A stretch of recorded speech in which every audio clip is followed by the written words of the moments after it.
Hi, boys and girls. This is a book. I know you're going to enjoy this.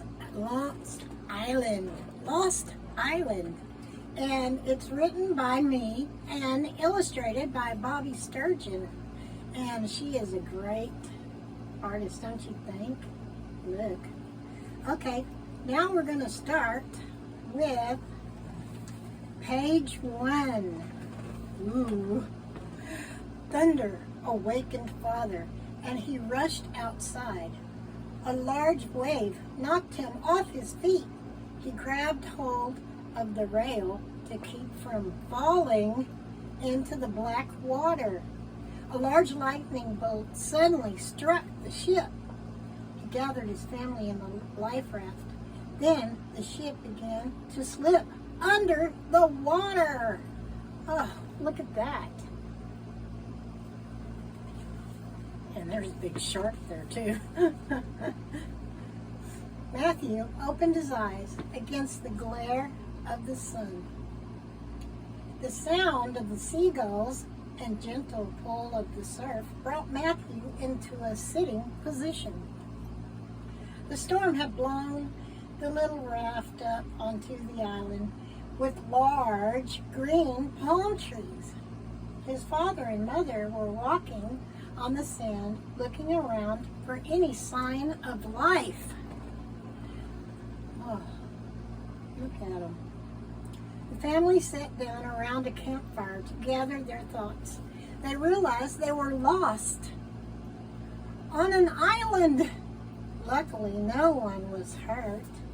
We are safe and we are together. That's the important thing, said Mom with a sigh. I'm going to have a look around, said Dad. See, there they are on this island. Father shimmied up the top of a tall palm tree. He saw a small almond-shaped island. There were green palms to the south, forest to the east, cliffs to the north, and smoke drifting out of the large trees to the west. Look, Father said, there are people here. Mother wondered, what kind of people are they? She looked around at all the trees and suddenly paused, looking concerned. She looked up and saw huts up in the trees.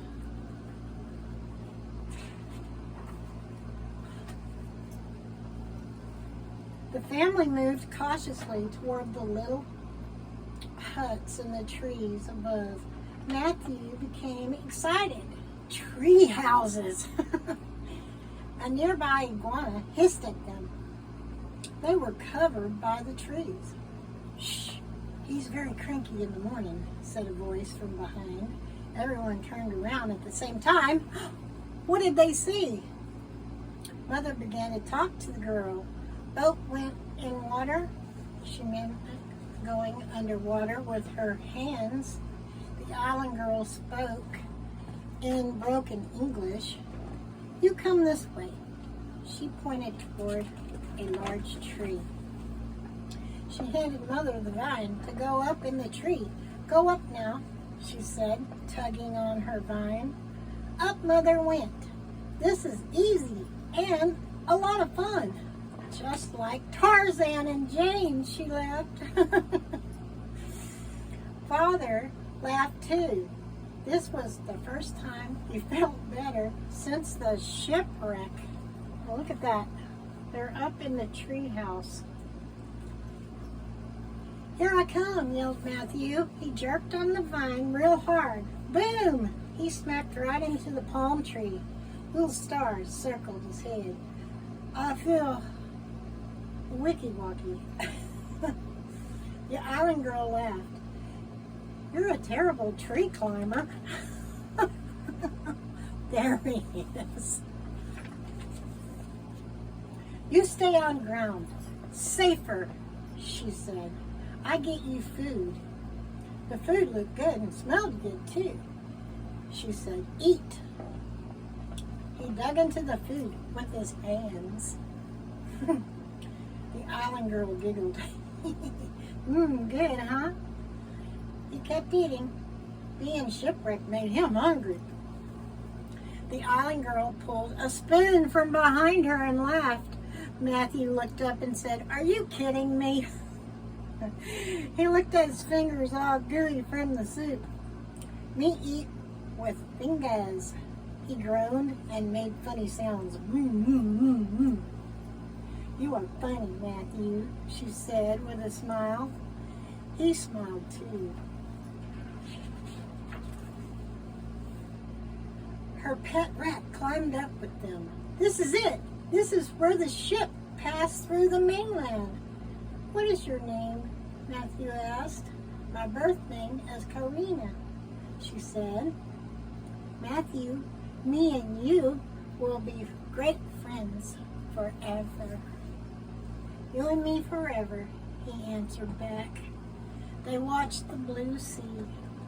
"Old island custom is, if you wave goodbye and the loved ones back, they will return one day," Karina said, smiling. Hummed the rat, just like he could break out into song any minute. "Look at that big iguana," said Matthew. "Oh, there's a big iguanas on that island." "Come on, let's go playing in the water," Karina said. She grabbed a big ivy leaf and slid down the waterfall. "Woo! The water is so fresh," said Matthew. They played all afternoon. The birds chirped and the sounds of the frogs were incredible island sounds. Just like they were the only two people in the world. "This is real tropical paradise, Matthew." A real high-pitched shrieking sound came from the rat. "Is he sick?" asked Matthew. "No. He is singing. I'm a rat, I'm a rat, I'm a rat, and I know what you think about that," sang the rat. He sang to the pink fish, kissing. Look at that. They're kissing. Okay, enough of that. They jumped on the dancing turtles and singing crabs. "This is so fun," said Matthew. "Dance and sing, even the turtles," they sang. And he's riding on the turtles. Oh, so cool. "Here is some of my favorite island drink," Karina said. "What is it?" "Coconut milk. Coconut milk." "Yeah, that's it. Tropical punch from the mainland." And he drank up. He was so thirsty. From the coconut. "Your father wears a headdress of feathers," noticed Matthew. "He's a tribal chief of the island," she said. "He is a great chief to our people. I guess that makes you my island princess," he said without thinking. "I mean, the island princess," he corrected himself. They both laughed. Sometimes that happens, huh? "Matthew, good news. A ship will arrive in an hour to take us to the mainland," Mother said. Matthew watched as Karina ran off crying. She was upset that he was leaving so fast. The ship came, but still no goodbye from Karina.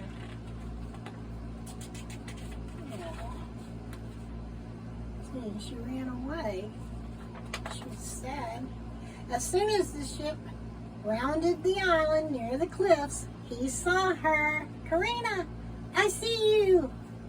Matthew shouted. "Look, I am waving." He kept waving. Karina saw him and was waving back. She knew that he would come back, and he did every year for vacation with his parents. No longer a shipwreck tragedy, but a long life friendship. Oh, yeah. That is so nice. Well, I hope you enjoyed our story.